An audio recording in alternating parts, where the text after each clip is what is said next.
Sister குஷி குஷியா இருக்கீங்களா? ஓம் சாந்தி brother, குஷியா இருக்கேன். Okay sister. இன்னைக்கு வந்து நம்ம பெண்கள்ன்ற தலைப்புல 4வது அத்தியாயத்துல 69வது வசனம் திருக்குறள்ல இருந்து நம்ம பார்க்க போறோம் சிஸ்டர். பாப்போம் என்ன சொல்றாங்க. படிங்க சிஸ்டர். ஓகே. மேலும் எவர்கள் அல்லாஹ்வுக்கும் அவனுடைய தூதருக்கும் கீழ்ப்படிந்து நடக்கின்றார்களோ அவர்கள் நபிமார்கள், சத்தியவான்கள், அல்லாஹ்வின் பாதையில் உயிர் நீத்த சஹீதுகள், நல்லடியார்கள் ஆகியோர்களிலிருந்து எவர்கள் மீது அல்லாஹ் அருள் செய்திருக்கிறானோ அத்தகையோருடன் சுவனத்தில் இருப்பார்கள். தோழமைக்கு இவர்கள் அழகானவர்கள். இதே வந்து இன்னொரு டிரான்ஸ்லேஷன்ல யார் அல்லாஹ்வுக்கும் தூதருக்கும் கீழ்ப்படிந்து நடக்கிறார்களோ அவர்கள் அல்லாஹ்வின் அருளை பெற்ற நபிமார்கள், சத்தியவான்கள், தியாகிகள், நன்னெறியாளர்கள் ஆகியவர்களுடன் இருப்பார்கள். இவர்கள்தான் மிக்க அழகான தோழர்கள் ஆவார்கள். Okay sister, super. இதுல என்னன்னா, அல்லாஹ்வுக்கும் தூதருக்கும் யார் கீழ்ப்படிந்து நடக்கிறாங்களோ அவங்க அந்த தூதரைத்தான் இவங்க நபின்னு சொல்றாங்க இல்லையா? சோ இந்த நபிகள் எல்லாம் எந்த சொர்க்கத்துல இருப்பாங்களோ, அல்லாஹ்வுடைய வழிப்படி குர்ஆன் படி நடந்தவர்கள் அவர்களை சத்தியவான்கள் சொல்றாங்க. அவங்க எங்க இருக்கிறாங்களோ, அதன் வழிப்படி தியாகிகள் எங்க இருக்கிறாங்களோ, அந்த சண்டையை போட்டு உயிர் நீத்தவர்களை தியாகிகள்னு அது ஒரு விதத்துல சொல்றாங்க. சோ அவங்க எங்க இருக்கிறாங்களோ, நன்னெறியாளர்கள் எங்க இருக்கிறாங்களோ அங்க இருப்பாங்க. ஆனா இதுல என்ன ஒரு ஆச்சரியமான விஷயம் அப்படின்னா, எல்லாரும் ஒரே இடத்துல இருக்க மாட்டாங்க. சொர்க்கம்ன்றது வந்து ஒரு இடம். அந்த இடத்துக்கு போறதுக்கு வந்து அது வேற. அது அப்புறம் நம்ம பார்க்கலாம். பட் இவங்க எங்க வருவாங்க அப்படின்னா, நபி, அதாவது இதை பாருங்க, இது வந்து 5000 வருட காலச்சக்கரத்துல முதல் பாதி சொர்க்கம், அடுத்த பாதி நரகம். சொர்க்கத்துக்கு எந்த மதத்தை சார்ந்தவர்களும் வரமாட்டாங்க. அது என்ன அப்புறம் பார்க்கலாம். சோ இந்த மதங்கள் வருது இல்லையா? இப்ப கிறிஸ்தவ மதம் வருதுன்னா 2000 வருஷம் ஆகுது இல்லையா? இப்ப இயேசு கூடவே யார் பிறப்பாங்க அப்படின்னா, இயேசுவோடைய வழியை அப்படியே யார் ஃபாலோ பண்றாங்களோ இப்ப கடைசி நேரத்துல, ஏன்னா இப்ப உலகம் அழிகிற நேரத்துல இருக்குது. இப்ப இயேசுடைய வழி அப்படியே ஃபாலோ பண்றவங்க இயேசு கூட பிறப்பாங்க. ஆனா கிறிஸ்தவர்களே இயேசுடைய வழியை கொஞ்சம் மாத்தி மாத்தி வேற ஒருத்தர் சொல்ற. இப்ப மார்ட்டின் லூதர் கிங்னு வந்து கொஞ்சம் மாத்தினாரு. அதான் லூதரன் அப்படின்வாங்க, லூதரன் சர்ச்சுன்ட்டு. அவரை ஃபாலோ பண்றவங்க என்ன ஆவாங்கன்னா, அந்த லூதரன் எப்ப வராரோ அப்பதான் அவங்க வருவாங்க. இப்ப முகமது நபி எப்ப வராரு? 1400 வருடம் முன்பு. சோ அவர் சொல்றதை அப்படியே ஃபாலோ பண்ணுவாங்க. 1400 வருடம் முன்பு தான் வருவார்கள். ஆனா எப்ப வந்தாலும் அவர்களுக்கு அது சொர்க்கம் மாதிரி தான் அனுபவமாகும். ஏன்னா அந்த ஆத்மா பார்த்ததில் அதுதான் சொர்க்கம். அந்த ஆத்மாவுடைய எல்லா ஆத்மாவும் மறுஜென்மம் எடுக்கும். சோ ஆரம்பத்தில் வரும்போது எல்லாருக்குமே அது சுகமாகவே இருக்கும். சோ அங்கங்க பிறப்பாங்க. சோ அப்ப பாத்தீங்கன்னா, இந்த போரில் உயிர் நீக்கிறவங்க எல்லாம் இருக்கிறாங்களே, சண்டை போட்டு அவங்க எங்க வருவாங்க? அங்கதான் அந்த மாதிரி சண்டை போடுறவங்க வருவாங்க. ஏன்னா குர்ஆன்ல சண்டை போடணும் சொல்லப்பட்டிருக்குது, அன்பா இருக்கணும் சொல்லப்பட்டிருக்கு. அன்பா இருக்கிறத மட்டும் ஃபாலோ பண்றவங்க எங்க வருவாங்கன்னா ஆரம்பத்திலே வந்துருவாங்க. சோ அன்பா இருக்கிறவங்க இருக்கிற இடத்துல வந்துருவாங்க. இப்ப உதாரணத்துக்கு நபி இருக்கிறாருன்னா, நபி இருக்கும்போது முஸ்லிம்கள் யாருமே கீழே இருக்க மாட்டாங்க, மேலதான் இருப்பாங்க. அதனாலதான் அவருக்கு நிந்தனை வந்ததுலாம். அதுக்கப்புறம் தான் கொஞ்சம் கொஞ்சமா முஸ்லிம் ஆத்மாக்கள் மேல இருந்து வருவாங்க. சரி, அதே மாதிரி இப்ப கடைசியில இறைவனே வரார், அல்லாவே வரார் அப்படிங்கறத வந்து, அந்த அல்லாவைத்தான் சிவன்றோம், பரமபிதான்றோம். ஆனா கிறிஸ்டினும் ஏத்துக்க மாட்டாங்க, இந்துவும் ஏத்துக்க மாட்டாங்க, முஸ்லீமும் ஏத்துக்க மாட்டாங்க. யார் ஏத்துக்குவாங்கன்னா, சொர்க்கத்தில் யார் இருந்தாங்களோ அவங்களுக்கு அது பிடிக்கும். அவங்களுக்கு தான் அது பிடிக்கும். இப்ப முஸ்லிம்ஸுமே கூட சில சமயம் இந்து குடும்பத்துல பிறப்பாங்க, கணக்கு வழக்கனால. இப்ப ஒரு முஸ்லீம் பொண்ணை கல்யாணம் பண்ணியிருக்கிறான் ஒரு இந்து பையன் அப்படின்னும் போது, அந்த பொண்ணுக்கு வந்து முஸ்லீமோட தொடர்பு வந்துடுது இல்லையா?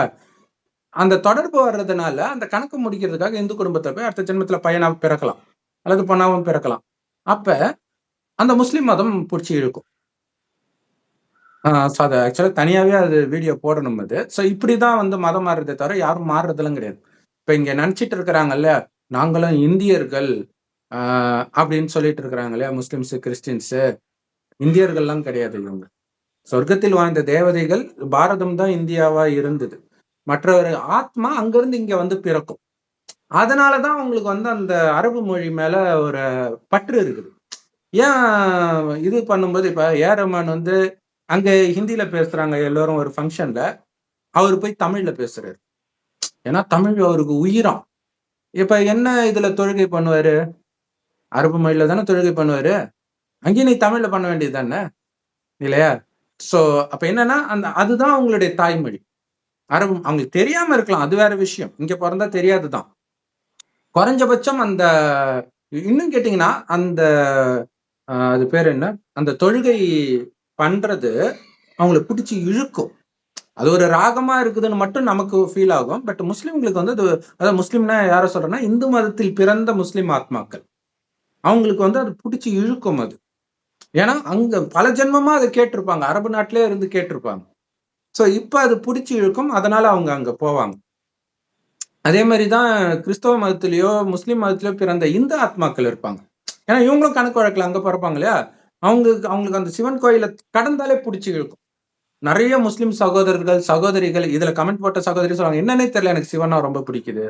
பெரும்பான்மையானவர்கள் இங்க இருந்து இப்படி ஒரு கணக்குனால அங்க பிறந்திருப்பாங்க. அப்படி இருக்கிறவங்களுக்கு வந்து சிவனை பிடிக்கும், பிடிச்சி இழுக்கும். அப்படியே அந்த சிவன் பாட்டை கேட்டா அப்படியே அழுகையே வர ஆரம்பிச்சிடும். அப்ப புரிஞ்சுக்கலாம் அவங்க இங்க இந்த தர்மத்தை சார்ந்தவர்கள் அப்படின்னு. பட் இருந்தாலும் அந்த தர்மத்துல பயமுறுத்தி வச்சிருக்கனால வர்றதுக்கு கொஞ்சம் கஷ்டப்படுவாங்க. சோ ஒரு விதத்துல வந்து கிறிஸ்தவ மதத்திலும் முஸ்லிம் மதத்திலும் என்ன இருக்குன்னா, மதம் மாறாம நீங்க கல்யாணம் பண்ணிக்க கூடாது, அவங்க வந்து மதம் மாறணும், இல்லைன்னா நீ கல்யாணம் பண்ணாத அப்படின்னுவாங்க. ஆனால் அதுல அவங்களா புடிச்சு மாறுறது வேற, கல்யாணத்துக்காக மாறுறது காமத்துக்காக மாறுறது இல்லையா? சோ அது உண்மையில அவங்க வந்து தர்மத்தை ஏத்துக்கிட்டாங்கன்னு அர்த்தங்க, நடிக்கிறாங்க. காமத்துக்காக நடிக்கிறாங்க, காமம் காசு எதுக்காக வேணாலும். ஆனால் உண்மையில புடிச்சு மாறுறவங்க அப்படின்னு இருப்பாங்க, அவங்க வந்து அதுக்கு முன்னாடியே மாறி இருப்பாங்க. சோ அவங்க ஆல்ரெடி முஸ்லிமாவே வாழ்ந்துட்டு இருப்பாங்க, அவங்கள கல்யாணம் பண்ணா பிரச்சனை கிடையாது. ஏன்னா அங்க இருக்க, அதாவது இங்க தமிழ் பேசுறவங்க எல்லாமே அல்லது ஹிந்தி பேசுறவங்க எல்லாமே இந்துக்கள் சாரி என்ன சொல்றது, இந்தியர்கள் கிடையாது, இந்தியாவை சார்ந்தவர்கள் கிடையாது. நிறைய பேர் சொல்லுவாங்க, நாங்க என்ன அரபு நாட்டுல இருந்தே வந்தோம், அங்க இருந்துதான் ஆத்மா வந்து இருக்குது. உடம்பு இங்க இருந்து எடுத்து இருக்குது, ஆத்மா அங்க இருந்து எடுத்திருக்கும். எத்தனை ஜென்மம் எடுத்தாலும் அதுக்கு அதுதான் பிடிக்கும். அதனாலதான் அந்தந்த மதத்தை திருமணம் செய்தால்தான் நல்லது.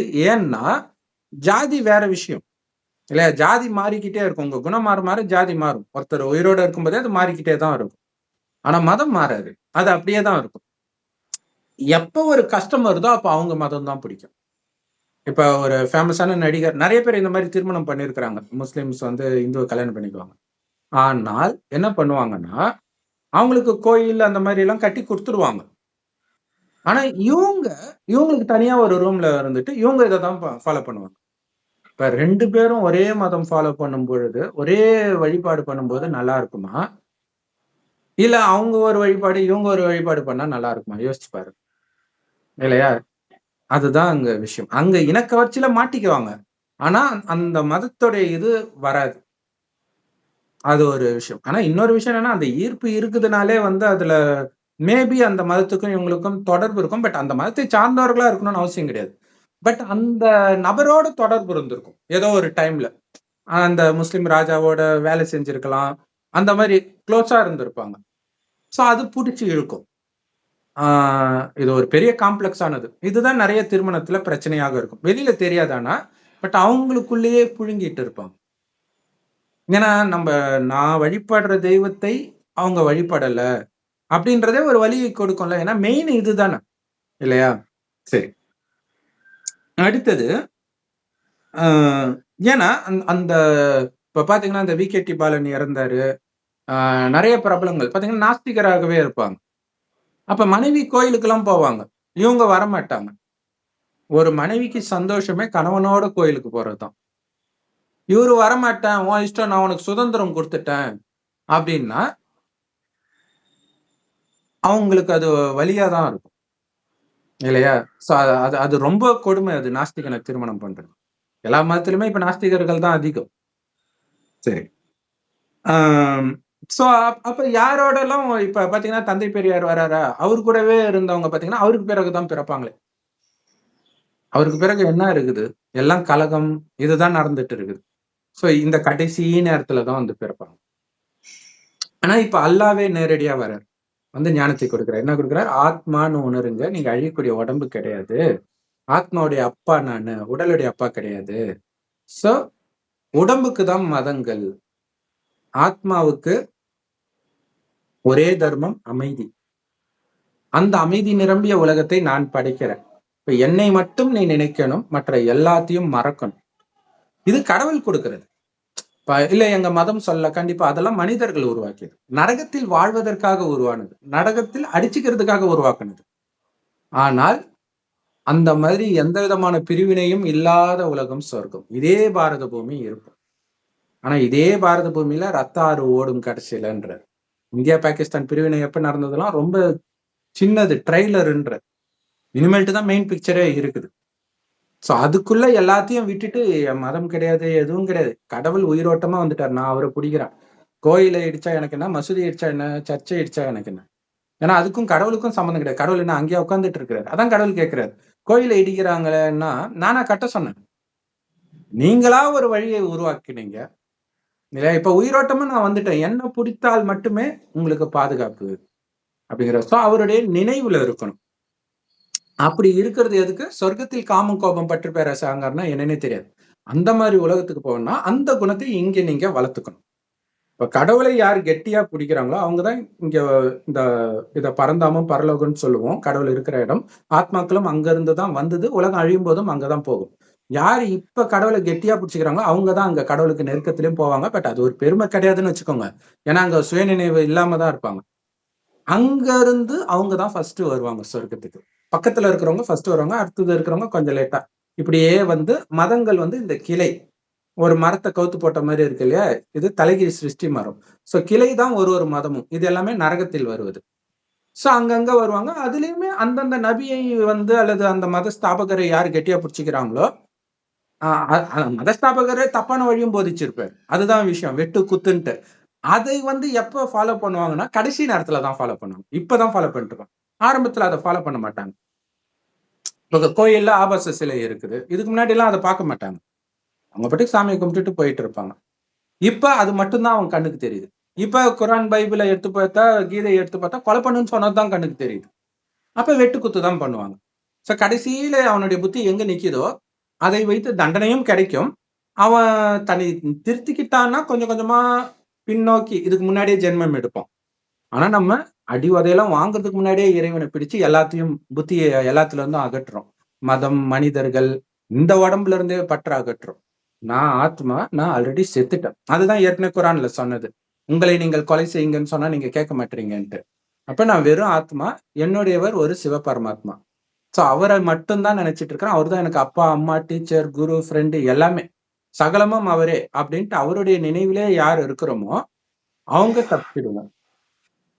இதுலயும் பாத்தீங்கன்னா இறைவனுடைய ஞானம் பிரம்மகுமாரிகள் மூலமாக கடவுள் கொடுக்கிறார்.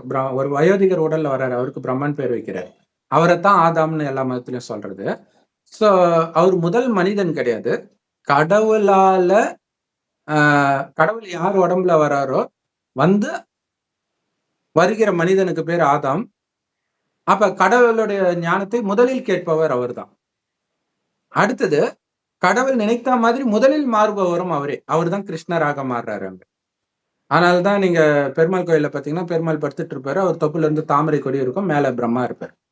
சோ இதோடைய நினைவாக அங்க பக்தியில அப்படி எல்லாம் காட்டியிருக்காங்க. மற்றபடி 4-5 கை வச்சுட்டுலாம் அப்படி எல்லாம் இருக்க மாட்டாங்க. ஒரே ஆத்மா கடைசி ஜென்மத்தில் பிரம்மாவாக ஆகி ஏற்றம் பெறுகிறது. அதனாலதான் பிரம்மா அப்படி மேல் நோக்கி போயிட்டு இருப்பாரு. இவரு படுத்துட்டு இருக்காரு. அப்படின்னு ஆத்மாவுடைய கடைசி நிலை. அந்த நேரத்தில் வந்து எழுப்புறதுதான் இறுதியில் கல்லறையில இருந்து எழுப்புவேன். என்ன எழுப்புறாரு? நீ உடம்பு கிடையாது, ஆத்மான்னு புரிஞ்சுக்கோ, என்னை நினைவு செஞ்சுக்கிட்டே இருன்றார். எந்த அளவுக்கு இறைவனை நினைவு செஞ்சு செஞ்சு நீங்க தூய்மை ஆகுறீங்களோ 100% தூய்மையான ஆரம்பத்திலே வருவீங்க. 90%னா அந்த அளவுக்கு உலகம் கொஞ்சம் கீழான நிலை அடையும், அப்பதான் வருவீங்க. சோ அப்ப அந்தந்த நேரத்திற்கு ஏற்பதான் நீங்க வருவீங்க. அப்ப முஸ்லிம் மதம் தோன்றுதுன்னா ஆரம்பத்துல நல்லா இருக்கும். சோ அதற்கேற்ற மாதிரி உங்களுடைய குணம் நல்லா இருந்துச்சுன்னா அப்ப வருவீங்க. அதுக்கப்புறம் கொஞ்சம் கொஞ்சமாக ஒருவேளை உங்களுடைய குணம் அந்த அளவுக்கு நீங்க திருத்திக்கல அப்படின்னா கடைசி நேரத்துல தான் வருவீங்க. சோ கடைசி நேரத்துல ரொம்ப துக்கம்லாம் இருக்கும். பட் ஆனா கடைசி நேரம் வந்தாலும் பணக்கார குடும்பத்துலதான் பிறப்பீங்க. ஏன்னா முதல்ல வரும்போது கொஞ்சம் சுகம் இருக்கும். அதுக்கப்புறம் தான் துக்கம் இதெல்லாம் வர ஆரம்பிக்கும். சோ இது இந்த சொர்க்கத்துல இருந்தே அது பொருந்தும். சோ இதுதான் அங்க சொல்லப்பட்டிருக்குது. பட் இவங்க நினைக்கிற மாதிரி சொர்க்கம்ன்றது ஒரே இடம், எல்லாம் ஒரே நேரத்துல போய் எல்லா சுகத்தையும் அனுபவிப்பாங்க அப்படிலாம் கிடையாது. சொர்க்கத்துல ஆரம்பத்துல வெறும் 9 லட்சம் பேர் தான் இருப்பாங்க, இறுதியில 33 கோடி. அப்ப கொஞ்சம் கொஞ்சமா வராங்க, வந்தவர்களும் மறுஜென்மம் எடுப்பாங்க, இது இல்லாம மேல இருந்து கொஞ்சம் கொஞ்சமா இறங்குவாங்க.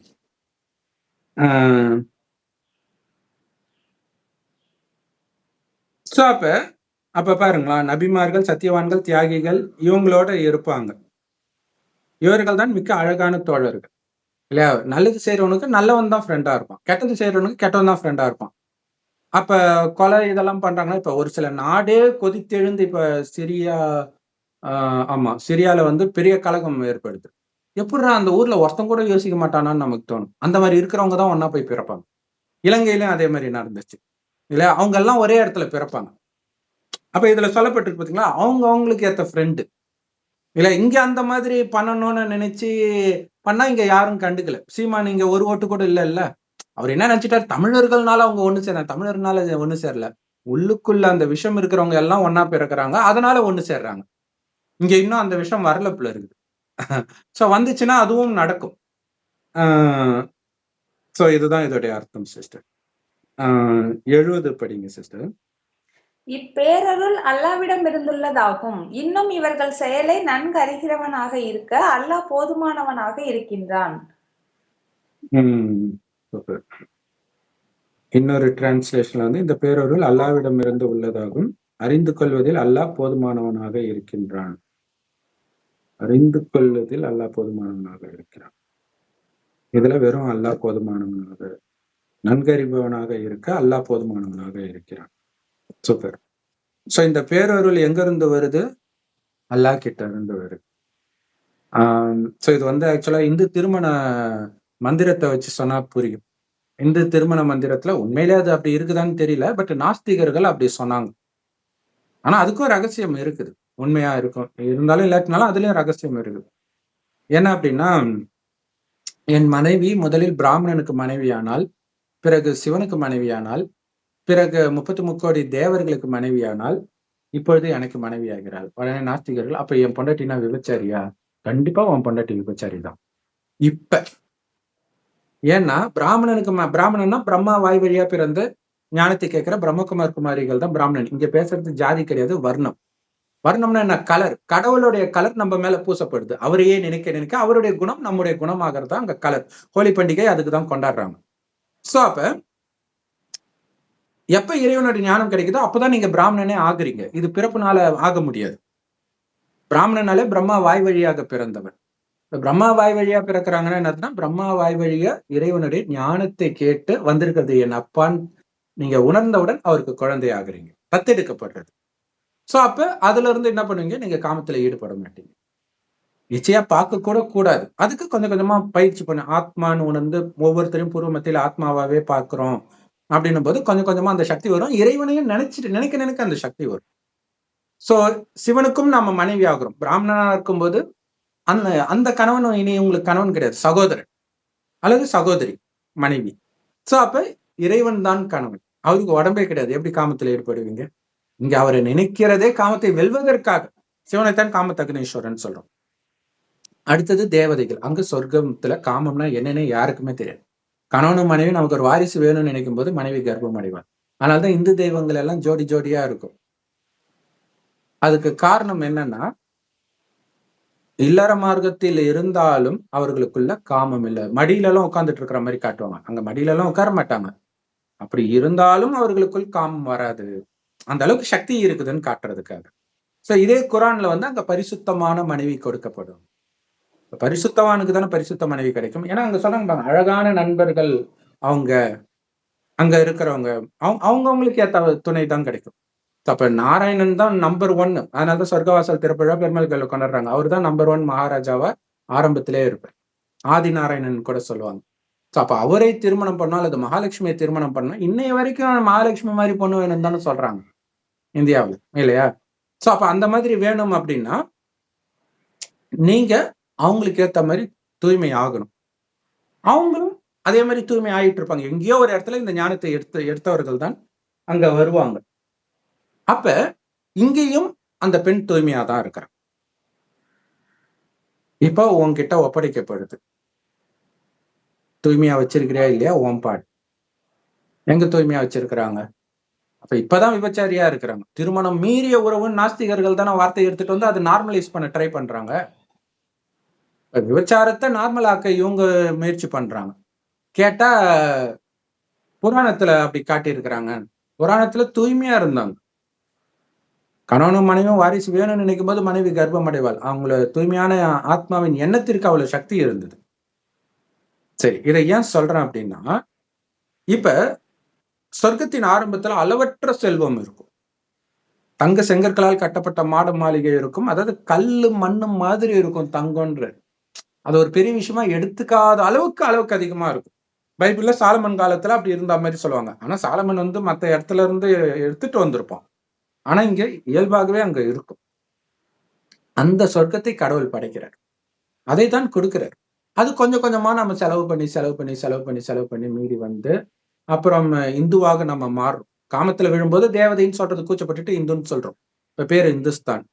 அப்ப அதுக்கப்புறம் மற்ற மதங்கள் இந்து மதத்துல இருந்து வர ஆரம்பிக்குது. எப்படி இருந்தாலும் அந்த சொர்க்கத்துடைய மிச்சத்தை தான் நாம எல்லாமே அனுபவிச்சுட்டு இருக்கோம். கடைசி வரைக்கும் கடவுள் கொடுத்தாருன்றோம். இப்ப வெறும் துக்கம் தான் இருக்குது. இதையாடா கடவுள் கொடுத்தாரு நாஸ்திகர்கள் திட்டுறாங்க. அது கரெக்ட் தான். ஏன்னா இப்ப இருக்கிறது கடவுள் கொடுக்கல. நீங்க அதை மோசமா ஆக்கிட்டீங்க. பரிசுத்தமான பொண்ணை விபச்சாரி ஆக்கிட்டீங்க. பரிசுத்தமான பையனை விபச்சாரம் பண்றவனா மாத்திட்டீங்க. அப்ப குணம் மோசமாகும் போது தானாகவே எல்லாமே மோசமாயிடும். ஆனா எல்லாமே கொடுத்தது கடவுள்ன்றது கரெக்ட் தான். ஆனா அவர் கொடுக்கும்போது அது வேற லெவல்ல இருந்துச்சு. இப்ப அது மோசமா இருக்குது. நிறைய பேர் திருமண பந்தத்துல மாட்டிக்கிட்டு ஐயோ இதுல இருந்து வெளில வர முடியலன்னு துடிச்சிட்டு இருக்கிறாங்க. ஆண்களும் பெண்களும் எல்லா மதத்திலுமே. சோ இப்பேரொருள் அல்லாவிடம் இருந்து வந்துள்ளது.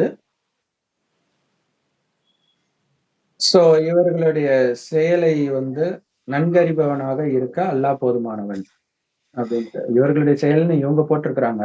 பட் நன்கறிவனாக இருக்க அல்லாஹ் போதுமானவன். சோ அல்லாஹ்வுடைய ஞானம் போதும். அவருடைய ஞானம் இப்ப கிடைக்குது. அந்த ஞானத்தின் மூலமா தான் நம்ம சொர்க்கத்தை அடையிறோம். அவருடைய பேரருள் இங்கதான் இருக்குது. அது கொஞ்சம் கொஞ்சமா குறைஞ்சிட்டு வருது. இப்ப இருக்கிறத பேரருள் சொல்ல முடியாது. நடுவுல எல்லாம் கடவுள் எந்த தூதரையும் விட்டு எதுவும் பண்றது கிடையாது. அப்படி இருந்தா உலகம் இன்னும் மோசமாகும். யோசிச்சு பாருங்க. கடவுள் கொடுக்கிற ஞானம் உங்களை சொர்க்கமாக இதே பூமியை மாற்றி உங்களையும் அந்த சொர்க்கத்தில் பிறக்க வைக்கும். அங்கதான் அளவற்ற செல்வம் இருக்கும். அதை நீங்க அடையணும்னா இப்ப கடைசி ஜென்மத்துலதான் இருக்கிறோம். அதனால இப்ப மறுஜென்மம் இருக்குதா இல்லையான்றது நீங்க நம்பினாலும் நம்பாட்டினாலும் ஒன்றும் பிரச்சனை கிடையாது. ஏன்னா இதுக்கப்புறம் மறுஜென்மம் இல்லாம இருக்கிறது உங்களுக்கு நல்லது. இல்லாட்டினா என்ன ஆகும்? நரகத்துல பிறப்பீங்கன்னா அதுவும் உண்மைதான். ஏன்னா இதே பூமி தான் நரகம், இன்னும் மோசமாக மாறிடும். அல்லது இங்க பிறக்காம நீங்க தப்பிச்சு மேல போயிட்டு இதே பூமி சொர்க்கம் ஆன பிறம் வந்து பிறக்கணும். அப்ப அதுக்கு என்ன பண்ணணும்? அல்லாவே போதுமானவனாக இருக்கணும். இதுல சூப்பரா நன்கு அறிகிறவனாக இருக்க அல்லாஹ் போதுமானவனாக இருக்கிறான் அப்படின்ட்டு இந்த டிரான்ஸ்லேஷன்ல கொடுக்கப்பட்டிருக்கு. இன்னொரு டிரான்ஸ்லேஷன்ல பாத்தீங்கன்னா அறிந்து கொள்வதில் அல்லாஹ் போதுமானவனாக இருக்கிறான். இந்த உலகத்துல அதாவது ஆசை 100 வகை அப்படின்னு ஒரு ரஜினி பாட்டு ஒண்ணு வரும். நிறைய பொண்ணுங்களோட ஒரு டான்ஸ் ஆடிட்டு இருப்பாரு. ஆசை 100 வகை அப்படி வரும். இது அந்த மாதிரி எத்தனை வகை இன்பம் இருக்குதோ அந்த மாதிரி எல்லாம் நிறைய பாட்டு வரும். இதெல்லாம் தெரிஞ்சுக்கணும்னு மனுஷன் ஆசைப்படுறான். இதுல எல்லாம் எனக்கு அனுபவம் வேணும்ட்டு. அதுதான் சொல்றது. எதெல்லாம் தெரிஞ்சுக்கிறதுக்கு ஆசைப்படாமல் அல்லாவை அறிந்து கொள்வதில் மட்டும் நீ போதுமானவனாக திருப்தியாக இருக்கணும். அல்லாஹ் எனக்கு போதும், வேற எதுவும் எனக்கு தேவையில்லை. ஏன்னா இது எல்லாமே சுகத்தை கொடுக்கிற மாதிரி துக்கத்தை கொடுக்கக்கூடிய விஷயம். அங்க பரிசுத்தமானவர்கள் அங்க இருப்பாங்க. இப்ப உதாரணத்துக்கு ஒரு சென்னையில ஒரு பெரிய தொழிலதிபர், அவர் 5 ஸ்டார் ஹோட்டல்ல போய் தங்குறாரு. இன்னொருத்தவங்க அங்க அப்படி பழக்கமாகுது, ஃப்ரெண்ட் ஆகுறாங்க, அடிக்கடி ரூம் போறாங்க. ஸோ அந்த பெண்கள் எல்லாம் எடுத்துட்டு வந்து தப்பா நடந்துக்கிறது இதெல்லாம் நடக்குது. ஒரு தடவை ட்ரிங்க்ஸ் சாப்பிட்டு நல்ல மயக்கத்துல இருக்கும் பொழுது அந்த பொண்ணு கூட தப்பா இருக்கும் பொழுது வீடியோவே எடுத்துடுறான். எடுத்துட்டு காட்டுறாங்க, இவ்வளவு காசு கொடு இல்ல உன் சொந்தக்காரங்களுக்குலாம் அனுப்பிச்சோம். பயந்துட்டு அவர் பாட்டு குடுக்குறாரு, கோடிக்கணக்குல குடுக்குறாரு. ஒரு லெவலுக்கு மேல அவரால குடுக்க முடியாத நிலை வரும்போது போலீஸ் ஸ்டேஷனுக்கு பாருங்க. அப்ப தெரியுதா காமம் தப்புன்ட்டு? காமம் தான் ரைட் ஆச்சே, ஏன் பயப்படுறீங்க?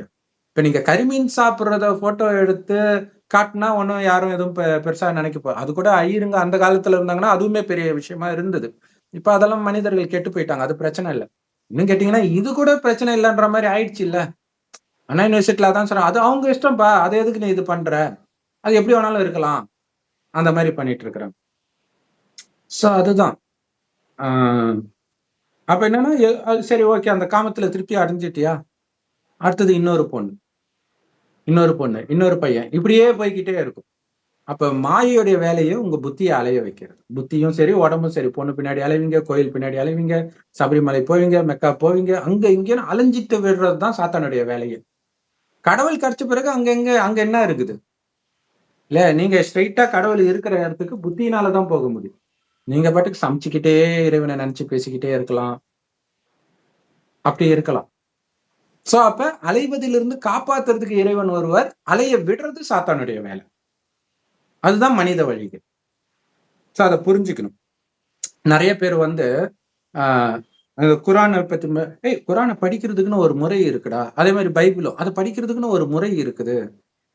இந்த புக்க படி, அந்த புக்க படி. உனக்கு குரான் புரியல, நீ அதை படிக்கிற. எங்களுக்கு புரியுது, நாங்க விளக்கம் கொடுக்குறோம். அதுவும் உனக்கு புரியல, அதுக்கு நாங்க என்ன பண்றது? ஏன்னா உன்னுடைய தலைவர்கள் என்ன சொல்றாங்களோ அதுதான் கரெக்ட்னு மைண்ட்ல பிக்ஸ் ஆயிடுச்சு. இன்னொன்னு என்னன்னா, அந்த மதத்தை சார்ந்தவர்களுக்கு இது புரியவே புரியாதுன்றது உண்மை. இது புரியுதுன்னா நீங்க புரிஞ்சுக்கலாம், நீங்க சொர்க்கத்தில் வாழ்ந்த தேவதைகள். ஏன்னா இப்ப எல்லா மதத்திலும் இருப்பாங்க. தேவதை மதம் இல்ல இல்லையா? எல்லா மதத்திலும் இருப்பாங்க. சோ அந்த இப்ப பாத்தீங்கன்னா, இப்ப எனக்கு தெரிஞ்சே 2 பேர் மாறி இருக்கிறாங்க. சோ கமெண்ட் மற்ற இதுல எல்லாம் அவங்க கமெண்ட் போடுறத வச்சு நம்ம தெரிஞ்சுக்கலாம். அவர் பிரதர் கூட போறாரு. பிரதர் பாவம் பிரதர் நீங்க. அதோட அர்த்தம் என்ன? எல்லாரும் மாற மாட்டாங்கன்னு எங்களுக்கு தெரியுது பிரதர். உங்களுக்கு தெரிய மாட்டேங்குது. பாவம்ன்ட்டு அவர் போட்டிருக்கிறாரு. இருந்தாலும் மாறுவாங்க. இப்ப இல்லனாலும் கடைசியில இந்த ஞானம் அடைந்தே ஆகணும். ஏன்னா அப்பதான் மேலே போக முடியும். இறைவனை நட்சத்திரம் மாதிரி நினைக்க சொல்றாங்க. அவ்வளவுதானே. மத்த எதையுமே நீங்க ஃபாலோ பண்ணல, காமத்தை விடல, கருமீனை விடலன்னா கூட இறைவனை நினைத்தால் அது நீங்க விட வேண்டிய சூழ்நிலைக்கு தள்ளப்படுவீங்க. பெண்ணே இல்லாத இடத்துல ஆணே இல்லாத இடத்துல பெண்களும், பெண்ணே இல்லாத இடத்துல ஆண்களும் குட்டி குட்டி தீவா போய் சிக்குவாங்க. அப்பதான் ஓரின சேர்க்கை ஸ்டார்ட் ஆகும். காமத்தை விட முடியாது அந்த நேரம். இப்பவே அதெல்லாம் இருக்கிறாங்க. நம்ம நேற்று வீடியோல கூட சொன்னோம் இல்லையா? இப்பவே இருக்கிறாங்க. சோ அது இன்னும் பயங்கரமாக ஆகும். இப்ப கேரளால ஒரு சகோதரி வந்து அந்த மாதிரி ஓரின சேர்க்கைக்கு வந்து குடும்பத்துல பிரச்சனை வந்துச்சுன்னு கோர்ட்டு கேஸ் போட்டு அவங்க வந்து ஓகே சொல்லி லிவிங் டுகெதர் ஓகே அப்படின்ட்டாங்க. என்ன பண்ண முடியும்? ஒண்ணுமே பண்ண முடியாது இல்லையா? பெண்களுடைய முகத்தையே பார்க்க கூடாது அப்படின்னு ஆப்கானிஸ்தான்ல வந்து அந்த புர்கா குரல் கூட கேட்க கூடாது. சரி ஓகே. ஆனா உள்ள இருக்கிறது ஆண் ஆத்மான்னு தெரியுமா அவருக்கு? இல்லையா? ஆனா பெண்ணா மாறி மாறி தானே வருது. ஆண் இல்லைன்னா இருக்கிறதுல போயிடும் காமம். விலங்குகள் பண்ணுது இல்லையா?